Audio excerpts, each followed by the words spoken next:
Welcome to Nothing to Do with Islam. I am your host, Infidel L, and I wanted to make a quick video outlining the goals and purpose of my channel. NTDWI will be devoted to reporting on terrorist attacks in North America and around the globe.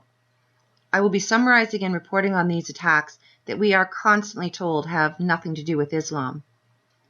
The purpose of this channel is to lift the veil on the disinformation campaign pushed by the left, with help from the bought and paid for mainstream media, our complicit, politically correct, pandering leaders, feminists, the real hate groups like the SPLC, and those following the religion of peace, and beat them with the iron rod of truth.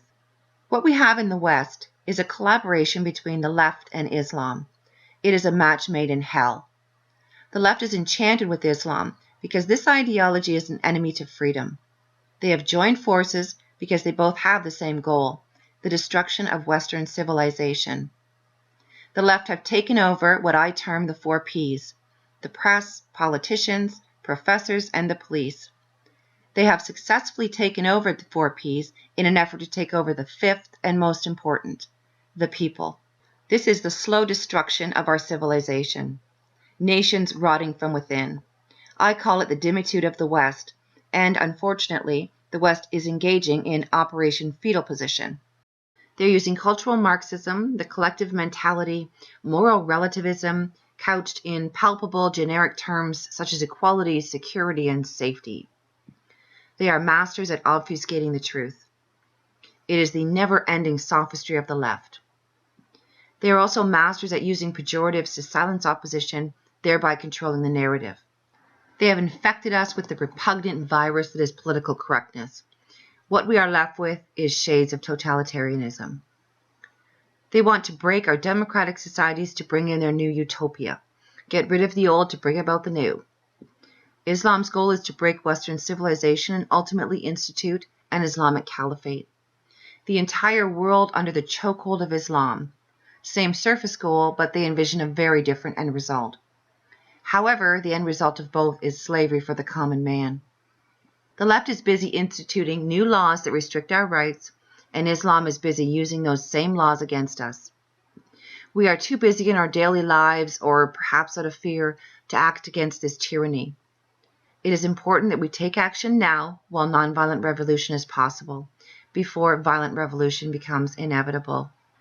Voltaire spoke about the chains ensnaring a sleeping populace and the unrelenting perseverance of tyrants. Well, almost every country in the Western world is now run by a tyrant, drooling at the prospect of annihilating Western society, and we can see the fruits of their labor. Even the single individual who dares question Islam or the motives and policies being implemented are immediately cut down, ostracized, fired, and blacklisted, a swift and sure example to the rest to stay in line. The leftist Islamic alliance. One worships a god, the other worships an impossible ideal. Just like Voltaire stated, that the tyrant will devote himself to any number of gods, religious or otherwise, to enslave the masses. Education and information is the key. It is a simple matter to overtake a victim that doesn't know they are prey. Those who aren't aware of a problem aren't alert to the dangers.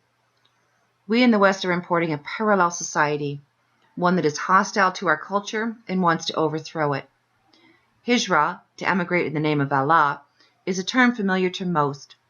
It is so important to Islam that Muhammad's emigration to Medina in 622 marks the first year of the Islamic calendar. They have no desire to integrate, but instead, through welfare implosion and hostile ethnic explosion, are guaranteeing the breakdown of our societies, and those in power are aiding them. One must understand that Islam is not just a religion, but it is an ideology that incorporates religious belief, a legal system, a political system, as well as a social system. Islam dictates every aspect of a person's life, both for the dhimmi and the believer, and is diametrically opposed to a liberal democracy. Islamic law, or Sharia, shapes all aspects of human society, from politics and education to history, science, and the arts. But don't worry, if Islamic law takes root in your country, you'll be given 3 choices. You can speak the Shahada in Arabic and convert. Oh, wait, isn't that what Canada's Prime Minister did in a mosque with known terrorist ties? Ah, never mind that. It must just be a misunderstanding. 2, you can pay the jizya tax and live in subjugation, or you can be killed. Okay, the third option maybe isn't so appealing to most, but just be thankful that you have some options. Please, if you haven't read the Quran and the Hadith, please do so. If you are short on time, pick up Dr. Bill Warner's book, A 2-Hour Quran, as well as his 70-page Hadith, The Sunnah of Muhammad. Why is this important? Well, 67% of the Sirah is devoted to jihad. About 61% of the contents of the Quran speak ill of the unbelievers or call for their violent conquest. At best, only 2.6% of the verses of the Quran are noted to show goodwill toward humanity. About 75% of Muhammad's biography, or Sirah, consists of jihad waged on unbelievers. There are 164 jihad verses in the Quran. There are 25 verses about how Allah does not love kafirs. To understand an ideology, study their texts. Please understand how far down the rabbit hole we are. Islamists have infiltrated our government, and many NGOs hold considerable sway and power over our elected leaders. Many of the organizations that represent the Islamic community have ties to the Muslim Brotherhood. In 2007, federal prosecutors brought charges of terrorism financing against the Holy Land Foundation, the largest Islamic charity in America, which funneled $12.4 million to Hamas. The trial produced a wide-ranging list of people and organizations who had been active in the conspiracy. Many of those unindicted co-conspirators are prominent in American Muslim organizations today. Here's a list of some of those organizations. CARE, the Council on American and Islamic Relations, ISNA, or the Islamic Society of North America, the Muslim Students Association, the Muslim American Society, the Islamic Circle of North America, the Islamic Society of North America, the Muslim Public Affairs Council, and the North American Islamic Trust. These are the groups that shape our discourse and scream Islamophobia at every turn. This is lunacy, allowing the enemy to define the terms of public discourse. In short, I believe it is important that we soon see the sleeping giant stir, the first signs of the awakening that signal the will to live as well as the courage to fight. We fight back with information and truth while we can.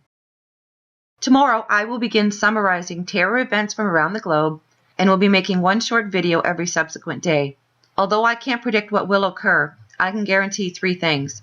1, there will be terror events happening on a daily basis in the name of Islam.